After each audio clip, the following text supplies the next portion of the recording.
A paz do Senhor, meus queridos irmãos, a paz do Senhor, minhas queridas irmãs. Chegamos ao término desse primeiro trimestre do ano de 2022. Rendemos graças e louvor ao nosso Deus por ter a oportunidade de estudarmos junto a supremacia das Escrituras, a inspirada, inerrante e infalível Palavra de Deus. E hoje vamos estudar a lição final, a lição de número 13, com o título A Leitura da Bíblia e a Educação Cristã. E como aporte auxiliar, como subsídio, eu quero deixar para vocês que a educação cristã tem como finalidade a formação espiritual e o desenvolvimento do caráter cristão. A Escola Bíblica Dominical, dentre outras, é uma agência de educação cristã no contexto da igreja. Tá? Também a fonte ao ensino, a educação cristã, não poderia ser outra. A fonte é a Bíblia Sagrada, a autoridade suprema de fé e prática para o salvo em Cristo Jesus. A leitura e o estudo das Escrituras serve de base para o conteúdo programático da EBD e deve ser observado tanto na sala de aula como fora dela. Tá? Nesse aspecto, então, estaremos estudando a lição em 3 tópicos principais. Primeiro tópico, a Bíblia é o livro-texto da escola dominical. Segundo tópico, a educação cristã e a formação de leitores da Bíblia. E terceiro e último tópico, é preciso ler a Bíblia diariamente. É necessário. Essa é a praticidade do Evangelho. O cristão tem que ler a Bíblia diariamente. Iniciando o nosso estudo no primeiro tópico, a Bíblia é o livro-texto da escola dominical e no seu subponto, o currículo adotado. Qual é o currículo adotado? Qual é a base do nosso currículo adotado da ED, da Escola Dominical? A base é as Escrituras Sagradas, é a Bíblia Sagrada, certo? O currículo da ED, da Escola Dominical, preserva a autoridade suprema da Palavra de Deus, tá? Como única regra infalível de fé e prática, segundo Timóteo 3, versículo 14 e versículo 17. Um material didático reproduzido, qual é a base do nosso material didático reproduzido? É as doutrinas bíblicas. E ela serve de padrão para o viver e para o caráter cristão. Tá? E o conteúdo expressa a ortodoxia, professada pela a Igreja Assembleia de Deus, tá? Que forma, certo? O currículo que forma a unidade doutrinária. E essa unidade doutrinária, ela atua como antídoto contra as heresias. Então nós temos aí na nossa lição, esse ensino maravilhoso, tá? Sobre o currículo, mas nós vamos dar uma definição do que é currículo, tá? De origem latina. Ele é de origem latina, certo? O significado é a pista de corrida. Ou seja, na antiguidade era uma estrada, era um caminho, tá? Que orientava o atleta, o corredor, a chegar até o seu itinerário, até o final do seu destino. Tá? Então era uma pista de corrida. E o nosso saudoso pastor Antônio Gilberto, também nos deixa aqui uma definição sobre currículo. Ele considera também o currículo também como um grupo de assunto, de conteúdo, um curso de estudos planejado e adaptado às ideias, às idades e às necessidades do aluno. Tá? Então está aí a definição de currículo. E o nosso currículo é embasado, é fundamentado na Bíblia Sagrada. Avançando para o segundo subponto do nosso primeiro tópico, a prática pedagógica. Tá? A nossa prática pedagógica, ela está baseada, ou ela é praticada através dos textos bíblicos, né? Essa é a nossa prática pedagógica, tá? E ela é indispensável, certo? Para a conduta, para o viver cristão, né? E também ela não tem finalidade só de transmitir conhecimento, mas ela vai além. Sobretudo, né? Sobretudo, o estudo da verdade revelada deve instruir, expor e corrigir os erros. Para quê?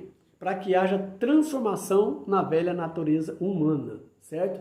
E que também haja o novo nascimento e o crescimento espiritual nos alunos da ED, da Escola Dominical. Então, a nossa prática pedagógica, ela está, certo, alicerçada e ela tem esses objetivos de transformar, né, e de dar crescimento, né, e conhecimento bíblico da palavra de Deus, certo? Então, a prática pedagógica, nós temos aqui também nesse segundo subponto,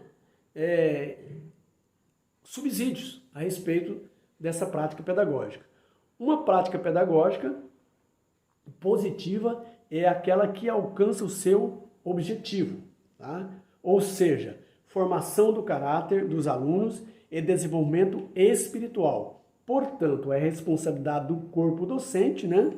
De acordo com o currículo disponível da ED, da Escola Dominical, certo? Dominar o assunto, planejar, preparar as aulas e ensinar e despertar e manter o interesse dos alunos no ensino. Então, é responsabilidade do corpo docente, né? Toda essa preparação, o professor tem que estar preparado, né? E se houver condições, o ambiente físico, né? A sala de aula, mas a principal peça é o professor. Ele não precisa de ter um curso acadêmico em teologia, tá? Mas ele precisa de ter conhecimento bíblico e unção, né? Ter uma vida ilibada, para que ele possa, então, dominar o assunto e atrair os alunos para o ensino. Porque um professor mal preparado, ele pode acabar com uma classe, né? Desanimar todo. Então, temos aí, certo? Essa responsabilidade, certo? Tá? Sobre o corpo docente, ok? Agora, avançando para o terceiro subponto do primeiro tópico, o padrão ético e moral. A Bíblia é a principal fundamentação para a ética e moral cristã, tá? Então, a Bíblia, ela é fundamental, né? A nossa moral, o padrão ético e moral bíblico, ele não muda, ele é imutável, ele não pode ser relativo, tá?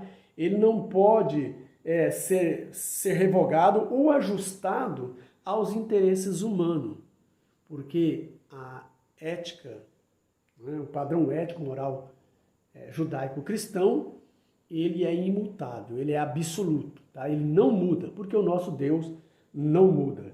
Então nós temos aqui uma definição, certo, sobre ética, né, que eu quero deixar aqui como subsídio para vocês. Vem do grego ethos, que significa costume ou hábitos, tá? No latim, o termo corresponde a mos, tá? O correspondente a mos, onde temos a palavra moral. Da onde vem a palavra moral? E com o sentido de normas e de regras. Assim, a ética e a moral é um conjunto de costumes e hábitos, né, tradicionais a ser observado, né? E também são obrigações de uma sociedade ou de uma comunidade. Então temos uma definição aí sobre a ética. E também a ética trata, né, dos princípios e valores que orientam a conduta de uma pessoa. E a moral é a prática dessa conduta. Então, fazendo aqui uma definição, a ética é a teoria, deve ser feito, e a moral é a prática do que deve ser feito. A fundamentação ética cristã, né, e moral é as escrituras sagradas, tá? Então não pode ser relativa, não pode se adequar nem ajustar aos interesses humanos, porque ela é imutável, porque é a palavra de Deus. Avançando para o segundo subponto, o segundo tópico, certo? Da nossa lição, a educação cristã e a formação de leitores da Bíblia. Primeiro subponto, o segundo tópico, conceito de educação cristã.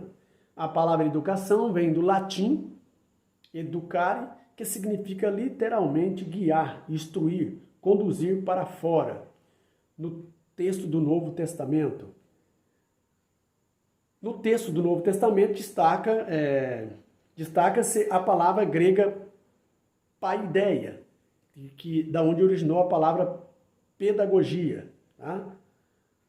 O sentido da instrução do dicionário bíblico Wycliffe assegura que quando aplicada às escrituras, aplicada às crianças, a palavra tem sentido de treinamento e correção. Hebreus 12, 5 ao 11. No caso de adulto, se refere ao que desenvolve a alma, corrigindo erros e controlando as paixões, segundo Timóteo 3,16. Tá? E, em virtude disso, a educação cristã se fundamenta na revelação divina. Seu livro-texto é a Bíblia e a sua ocupação é o ensino sistemático e contínuo das doutrinas bíblicas, Mateus 28 e 20, Atos 15, 35, Colossenses 1 e 28, segundo Timóteo 2 e 2. Então, o conceito educacional cristão, bíblico, né, ele é um estudo sistemático. Nós temos aí as 10 doutrinas básicas, né? Estudo sistemático é aquele que é por temas, né? Nós colocamos os temas, né? E estudamos sistematicamente. Nós temos aí as 10 doutrinas básicas, que é a cristologia, que é a teontologia, estudo sobre Deus, né? A bibliologia, e são 10 que é necessário que os cristãos conheçam esse estudo sistemático, né? Da nossa teologia, né? Sistemática, tá? E além de conhecimento, nós temos que ter a graça para a educação cristã. Jesus disse: Pai, eu te agradeço porque ocultaste isto aos sábios entendidos e revelaste aos pequeninos. Né? Então, a graça de Deus sobre a nossa vida nos ajuda, né, a ensinar a ser bons educador cristãos. Tá? Então, esse é o conceito, né, da educação cristã na Bíblia Sagrada. Avançando para o subponto do segundo tópico, o objetivo da educação cristã. Qual o objetivo? O Senhor Jesus confiou à igreja a tarefa da grande comissão, Mateus 28, 19 e 20, Marcos 16 e 15. Trata-se de uma ordenança proclamadora e de um mandato educacional, e é responsabilidade dos discípulos de Cristo evangelizar, ensinar, 1 Timóteo 4, 13, 2 Timóteo 4 e 2. Nesse aspecto, a escola dominical desempenha com excelência o papel de agência educadora, porque evangeliza enquanto ensina, entendendo os dois lados da ordem de Jesus. Nessa compreensão, o saudoso teólogo Antônio Gilberto enfatiza que são 3 os principais objetivos da educação cristã: ganhar almas para Jesus e desenvolver a espiritualidade e o caráter cristão, Gálatas 5 e 22. Treinar os cristãos para o serviço do Mestre, 2 Timóteo 2 e 15. Então, o objetivo da educação cristã é esse. É que Jesus é o id imperativo de Jesus. Ide por todo mundo, pregar o evangelho a toda criatura, né? E quem crê e for batizado será salvo, né? Ide e ensinai.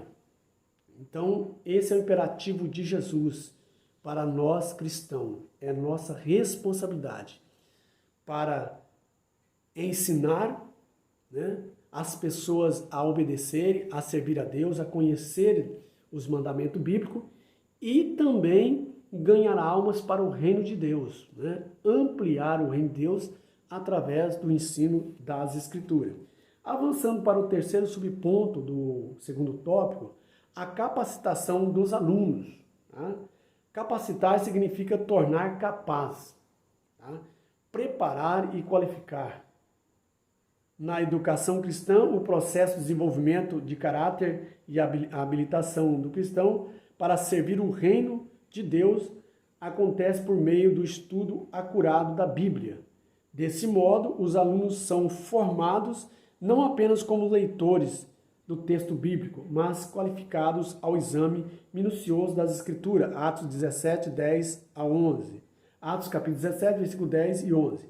Essa meta somente pode ser atingida por meio da leitura diária das Escrituras Sagradas. Salmo 1, verso 1 e 2. Sobre a iluminação do Espírito Santo.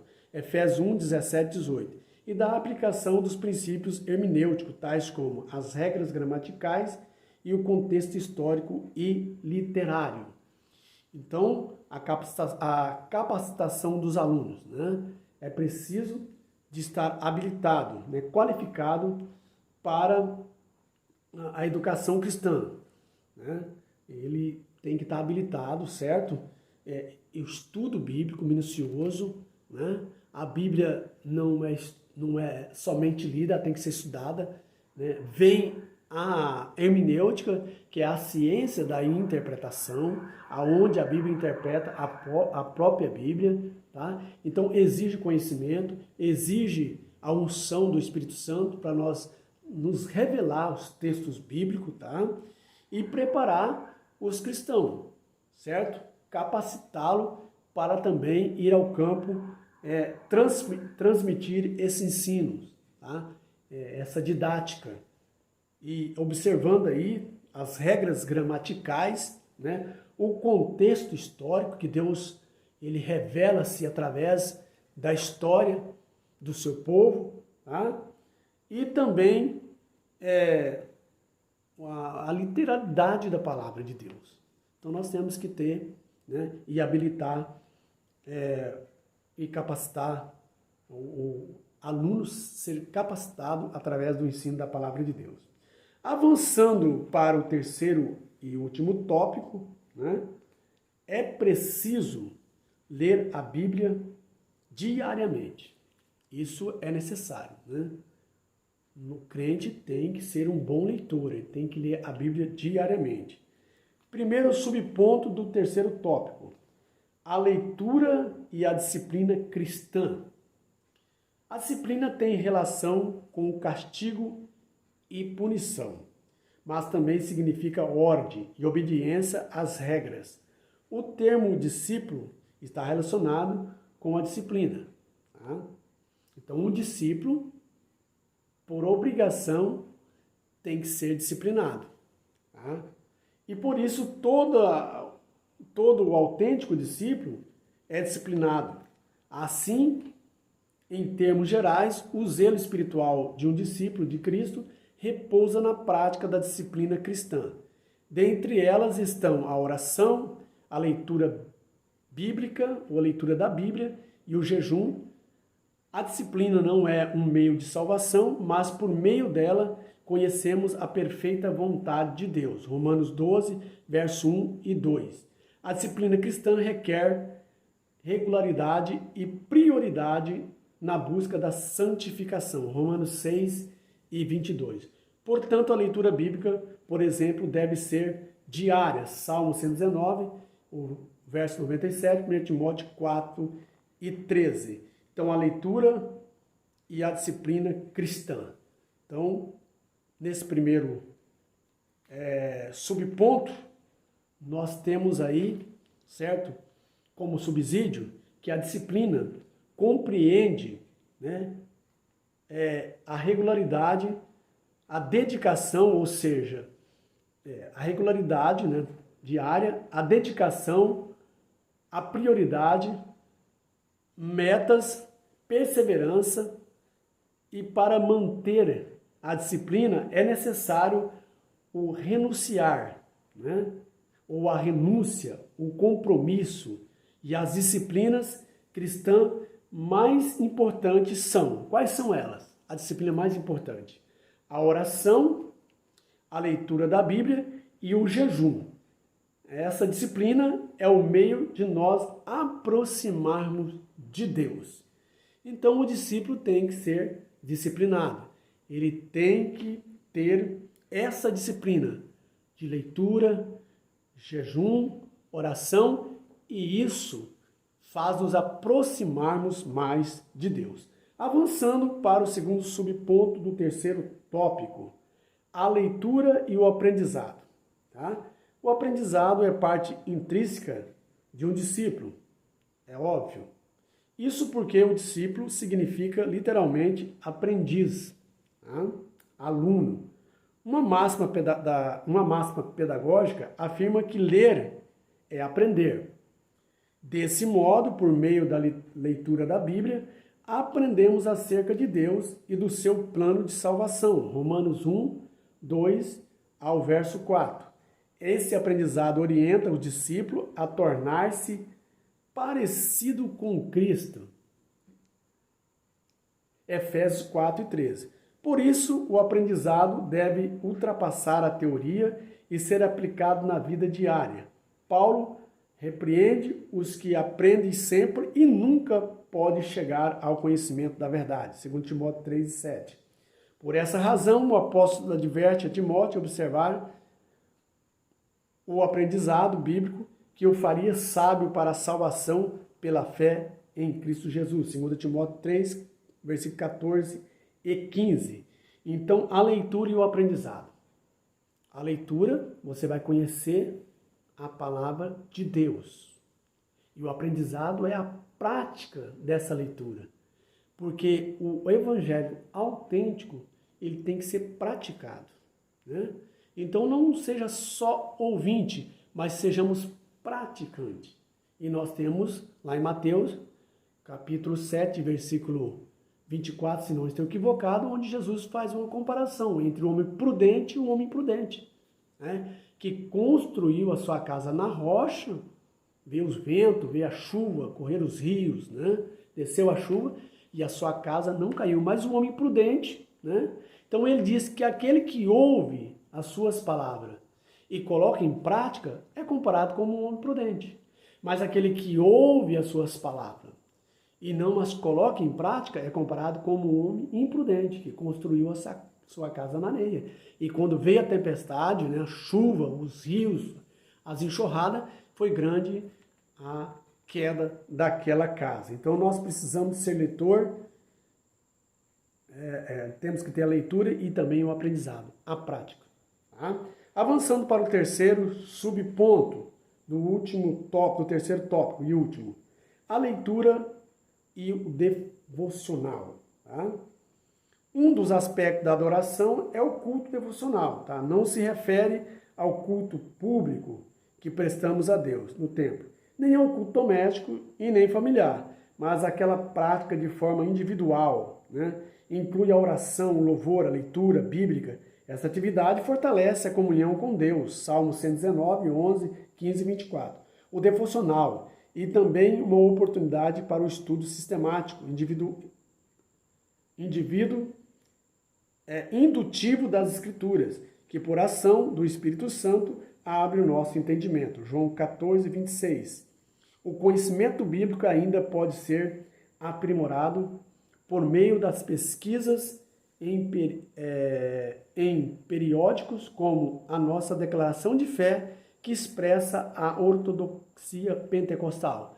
E aí nós temos vários livros, né, que nós podemos fazer o nosso devocional, estudando, anotando, né, usando a Bíblia de estudo pentecostal.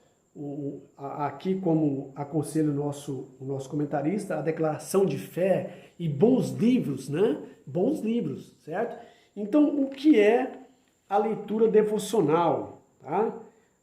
Para a leitura devocional e aprendizado, é preciso de um planejamento, tá?